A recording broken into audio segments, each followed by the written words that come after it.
Olá, gente querida. Eu sou o Badu, teólogo. E eu sou a Cris, a psicóloga. Você está no podcast Badu e Cris, que lança um olhar psicoteológico sobre o cotidiano. Vem com a gente.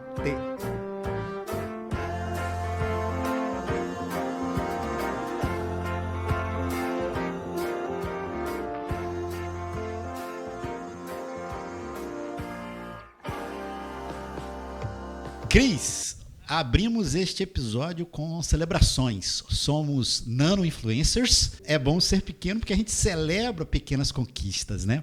Verdade. Nesses episódios, nós estamos no 6º episódio. Os 5 episódios já lançados até aqui bateram a casa de 400 reproduções. Oh! E são cerca de 80 reproduções por episódio e a gente não poderia imaginar de chegar tão rápido a esses números que, para a gente pequeno, tem tanta importância, né, Cris? É verdade. É um crescimento orgânico, mas um crescimento amoroso. Está regando a plantinha. Que coisa boa. E por falar em crescimento orgânico e tal, se você está escutando a gente aqui no Spotify, você sabe que você pode seguir a gente aqui no Spotify, né? Então vai lá, clica em seguir e compartilha. Ou se você está ouvindo a gente no YouTube, compartilha de qualquer maneiríssima. E por falar em compartilhar, crescimento orgânico, celebrações, a gente bateu a casa de 163 seguidores no Instagram. Coisa muito maravilhosa para nano-influencers em tão pouco tempo. Agora, Cris, o melhor disso tudo, sabe o que é? São os feedbacks que a gente tem recebido. Né? É verdade, tem sido gostosos de ouvir, de ver, de ler. Isso, e a gente recebeu um feedback de uma pessoa que nos mandou um áudio. Vai lá. Oi, meu nome é Marinalva Santos, eu moro aqui em Atlanta, na Geórgia, nos Estados Unidos. As minhas manhãs de sábado estão bem mais interessantes, porque ouvi-los sobre temas do cotidiano de uma forma tão coerente, inteligente, tem sido incrível. Parabéns, Badu, parabéns, Cris, pelo trabalho. Tá muito bom, muito bom. Muito bom ouvir a Marinalva, né? Bom, gente, agora nós vamos falar do nosso 6º episódio, né? Que nós vamos trazer um tema interessante que se chama Mágoas e Distância Saudável.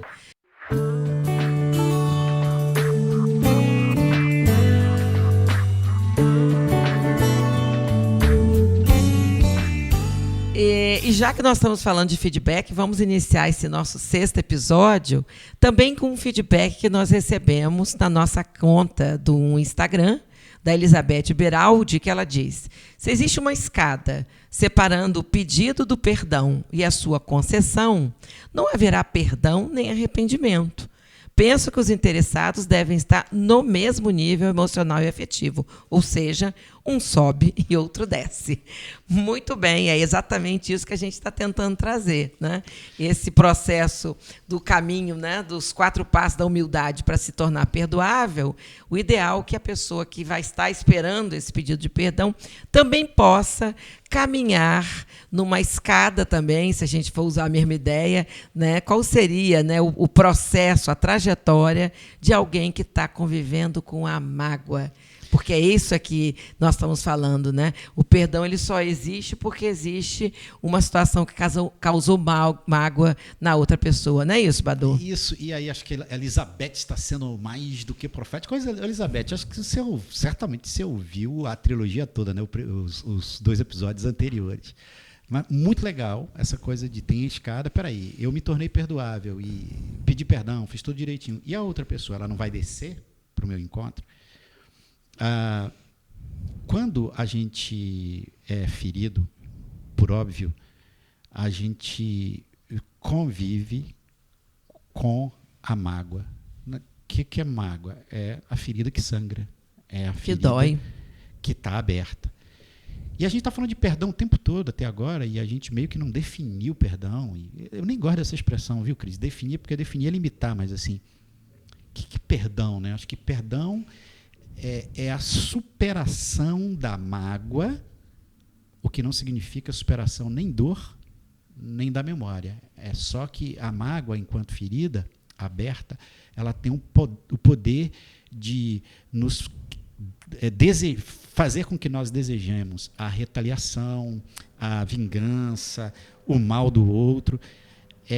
Enquanto essa mágoa sangrar, enquanto essa ferida sangrar, a gente vai ficar lá no topo da escada. Nós não vamos descer, viu, Elizabeth? Ele não vai descer, porque tem uma fonte de sangramento aí que petrifica a nossa mão, que congela nosso pé e nos impede da gente chegar perto de quem nos feriu, né? E tem gente até que pode até nem ter esse desejo de vingança, porque está se sentindo tão ferido, tão magoado, que nem tem força para isso. Então, a gente também entende que o perdão passa por essa capacidade de não ter mais a vontade de ficar aferrado, apegado a essa mágoa. É conseguir esquecer aquela ideia que a gente às vezes tem de crença negativa: eu não consigo esquecer, eu não consigo perdoar. Não. Eu vou tentando me desapegar de um tal nível que aquilo ali já não me fere mais, já não me atinge. Né? Então, eu já estou em condições de pensar se eu vou liberar ou não perdão. Isso. Mas, como tem 4 degraus para subir para quem quer se tornar perdoável, nós também aqui teríamos talvez 4 degraus para você descer ao encontro daquele que te feriu. Acho que é exatamente isso, 4 degraus, ou 4 dicas para você lidar com a mágoa, né? Sim. Tá magoado, tá magoada, ainda a mágoa tá lá, a ferida tá aberta, aqui vão 4 dicas. Bom, a primeira delas é a mais óbvia de todas, que é o reconhecimento da mágoa. Porque, às vezes, é tão difícil para a gente admitir que está magoado, que a gente, às vezes, é um pouco superior, né, Badu? Não estou magoada, não estou chateada. Está chateada? Não é verdade. Aí entra numa passividade agressiva, né? Não estou, mas... Não estou. Não, estou sim. É importante você conseguir afirmar. Estou sim, reconhecer a mágoa, parar de negar. Né? Se eu estou magoado, se eu estou chateado, se eu estou pé da vida, eu preciso admitir em primeiro lugar. Porque qualquer coisa para ser transformada precisa primeiro ter esse lugar de assento na nossa psique, na nossa emoção. E, para isso, às vezes, né, quem faz terapia pode até levar para o seu terapeuta trabalhar isso lá, mas, para quem não tem, existe uma coisa que o Freud chamava de terapia silvestre, ou selvagem, que é a conversa que a gente tem com os amigos, né, e com as amigas. Então, assim, essa rede de apoio que a gente tem, é muito importante a gente, às vezes, poder trazer esses processos de mágoas, porque também essa interlocução, né, dessas pessoas que são significativas e que nos afetam, nos ajudam a processar. Mas eu diria mais, Badu, existe um fórum adequado que é para se falar dessa mágoa, que é a própria pessoa que nos magoou.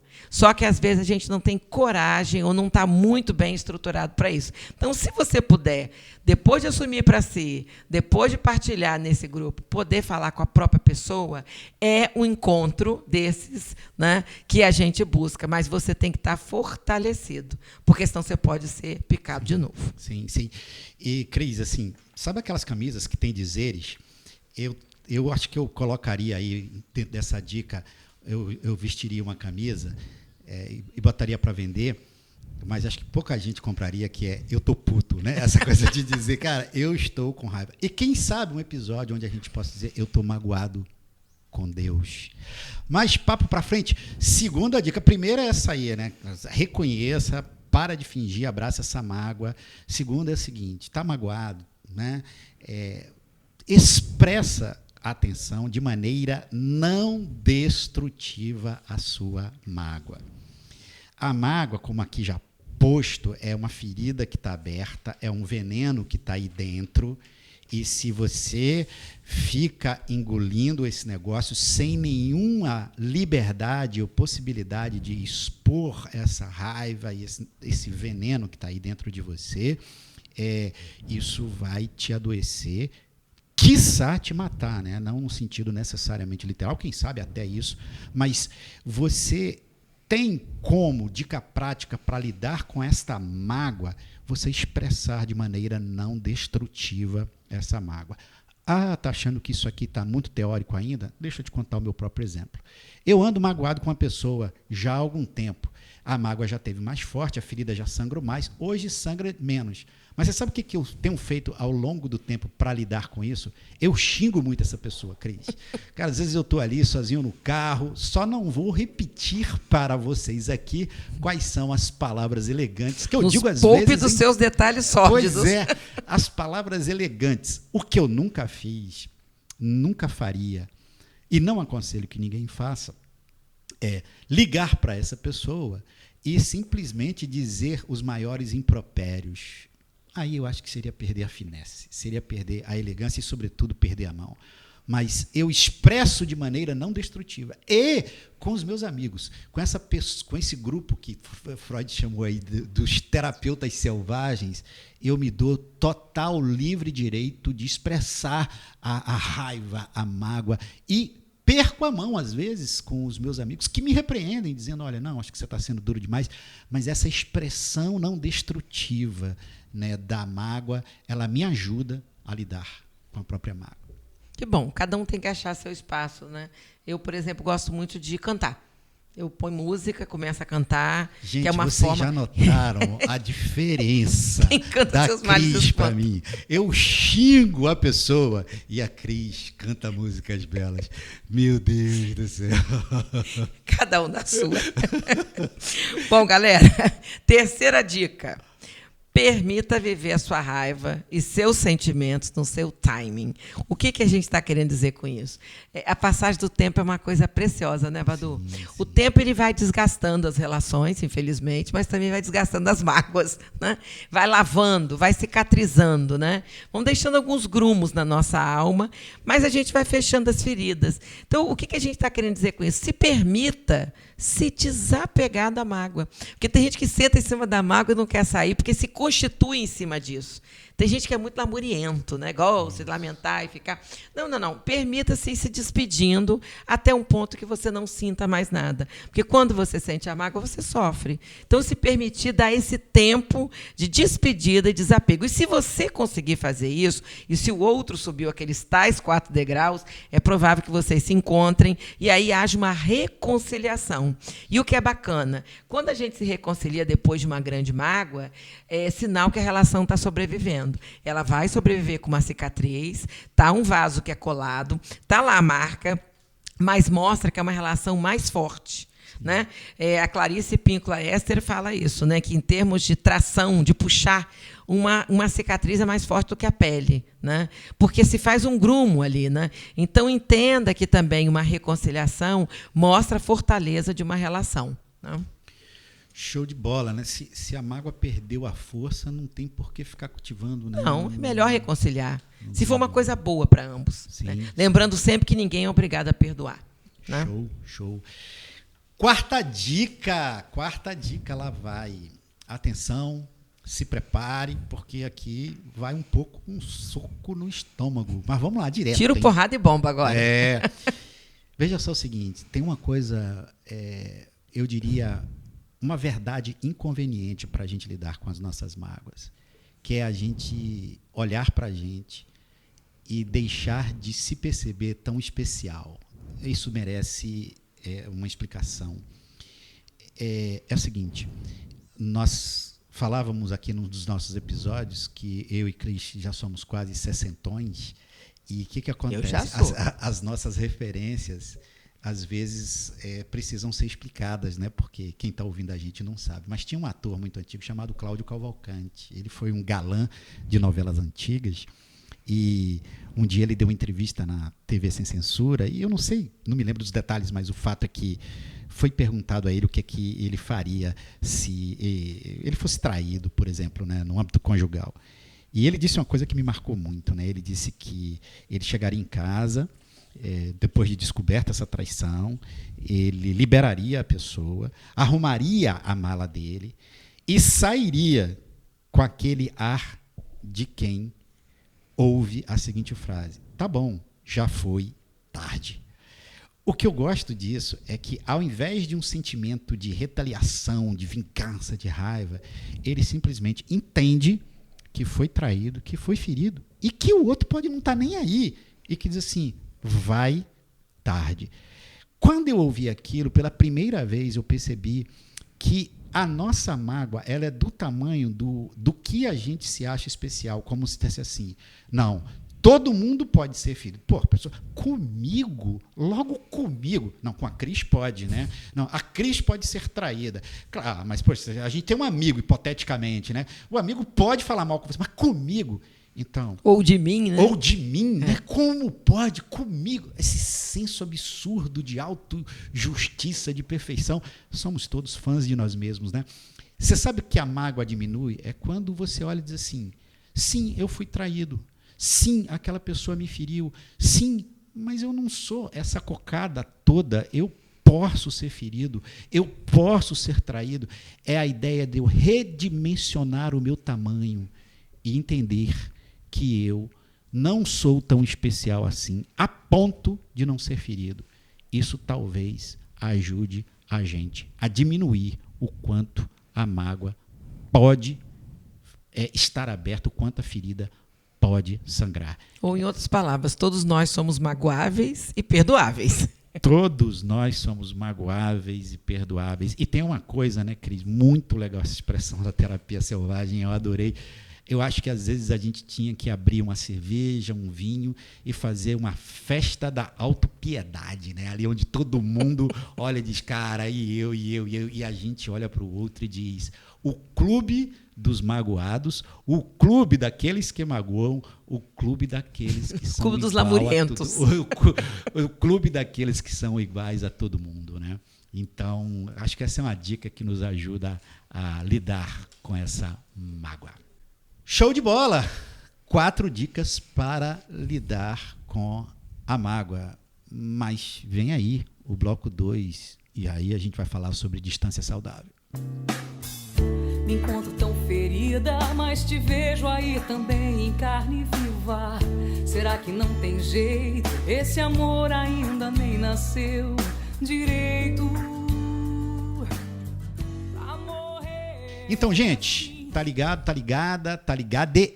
No bloco 1, a gente deu 4 dicas sobre como lidar com a mágoa. E aí você nos diz, sim, mas a minha mágoa, ela diminuiu, a ferida não está sangrando mais como sangrava, mas eu também não quero aproximação.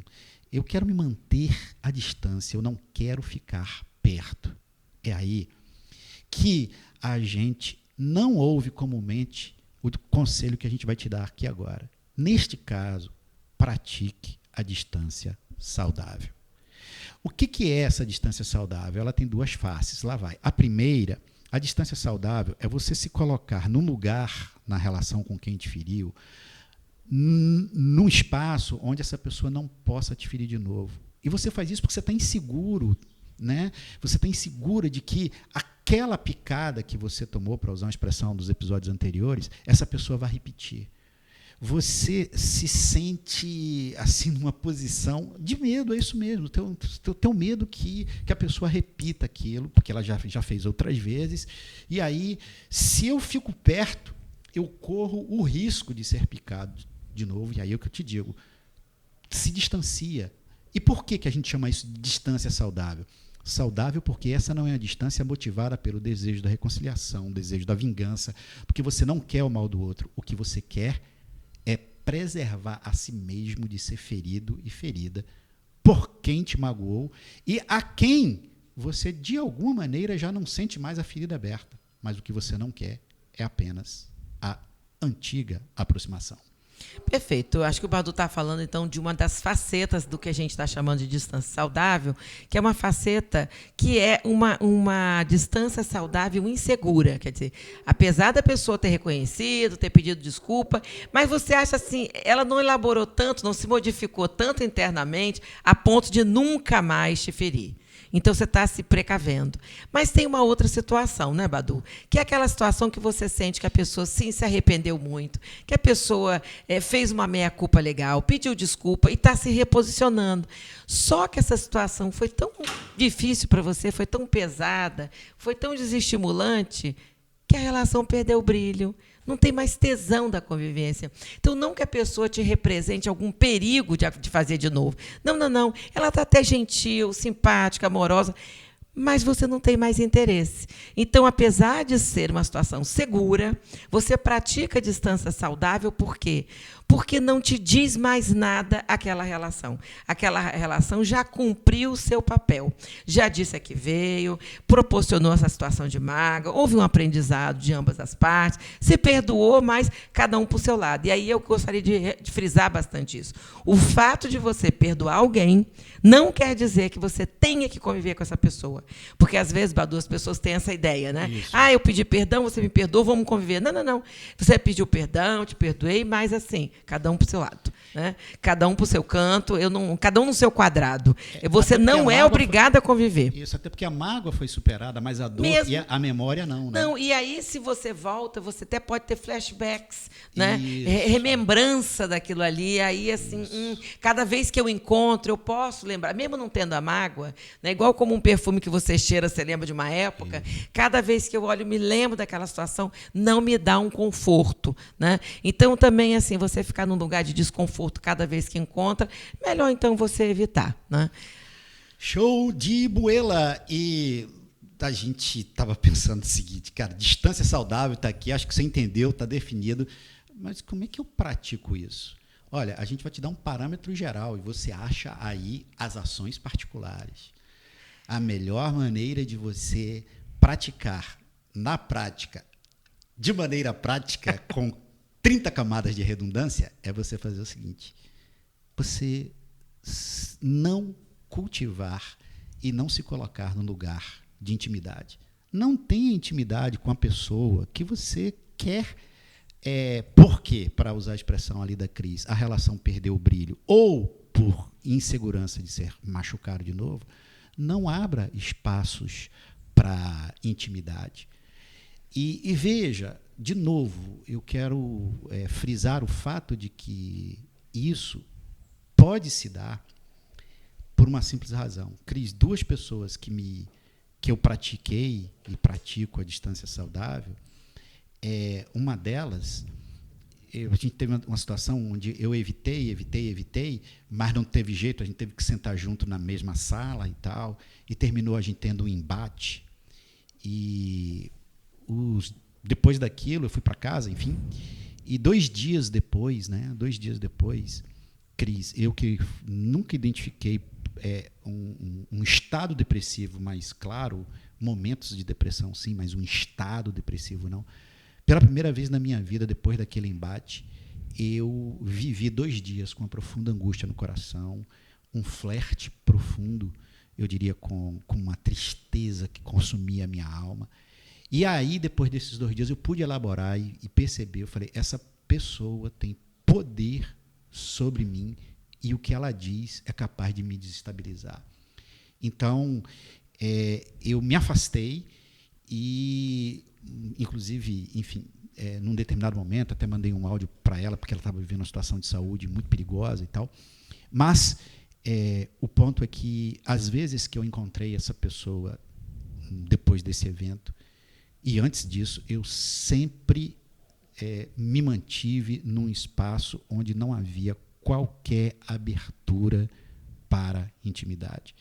Vai um aviso aqui a você, porque às vezes a mágoa quer nos colocar perto do outro para a gente ferir o outro. Não é disso que a gente está falando. A gente está falando exatamente do oposto. A gente está falando de uma certa distância, onde você não deixa a sua intimidade ser partilhada com alguém com quem ou a relação perdeu o brilho, ou ainda a relação é extremamente perigosa. Né? E a gente está falando isso para vocês porque a gente sabe que tem situações que são inevitáveis. Por exemplo, se essa pessoa que te feriu foi uma pessoa da sua relação familiar, no mesmo nível hierárquico que você, sei lá, um irmão ou uma irmã, né? Então, assim, você não pode dizer, na festa de Natal vou estar e a irmã não vai estar. Então, você vai ter que estar em alguns eventos, especialmente os eventos únicos, né? Tipo formatura, batizado, casamento. Então, nesses locais, não fique perto. É distância saudável fisicamente para evitar a intimidade emocional, né? Situação de trabalho também. Se o desafeto for alguém do mesmo nível hierárquico que você não pode, numa reunião de diretoria, dizer o diretor X fica, o diretor Y sai. Você vai ter que estar junto. Mas tenta sentar longe, tenta ficar o menor tempo possível. Cada um vai achar como vai poder organizar. Sai mais cedo dos eventos, evita ficar perto, evita assuntos polêmicos, né? Evita conversar, na verdade. Evita visitas às redes sociais para saber o que a pessoa está fazendo, está vivendo. Não fica stalkeando o outro, não, que isso também gera, às vezes, um mal-estar. E em situações, por exemplo, de igualdade, tipo uma igreja, que todo mundo é membro, um clube que todo mundo frequenta, você não pode impedir da pessoa ir, né? São eventos públicos. Então, é a mesma coisa. Cada um no seu lado, a pessoa está de um jeito, você discretamente vai para o outro. Se preserve, se ame o suficiente para se proteger, né? Evitar de todas as maneiras os encontros e evitar, acima de tudo, DR, né?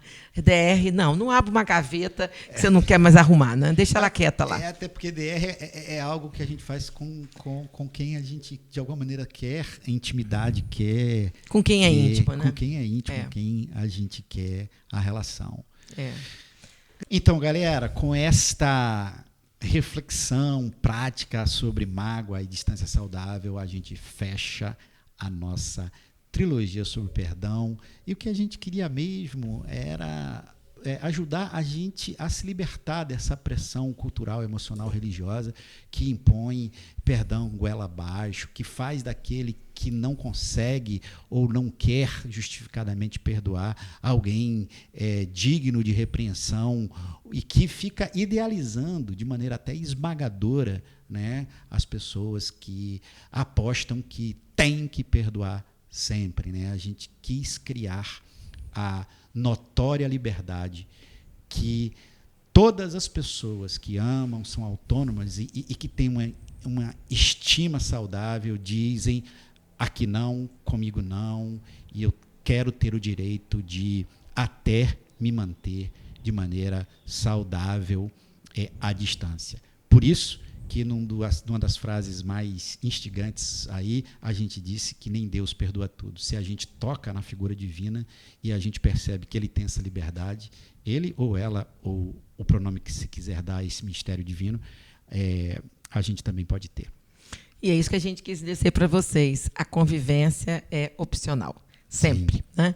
E, gente, usando um termo que está muito em moda hoje, temporadas, né?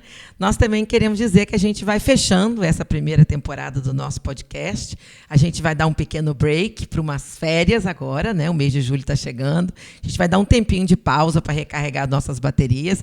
E, em breve, a gente vai estar de volta. Com muita saudade de vocês e a gente espera que vocês também da gente. Então, segura aí e até a volta. A presto, bacione! Valeu, gente! É isso aí. Perdoar quando der, sempre, né? Quando for saudável, sempre. E quando não, raspe dos seus dedos minhas digitais. Fui! Até o próximo encontro. É que eu não posso mais, não vou voltar atrás. Raspe dos teus dedos minhas digitais. Eu não vou voltar atrás. Apague da cabeça meu nome, telefone, endereço. Eu não vou voltar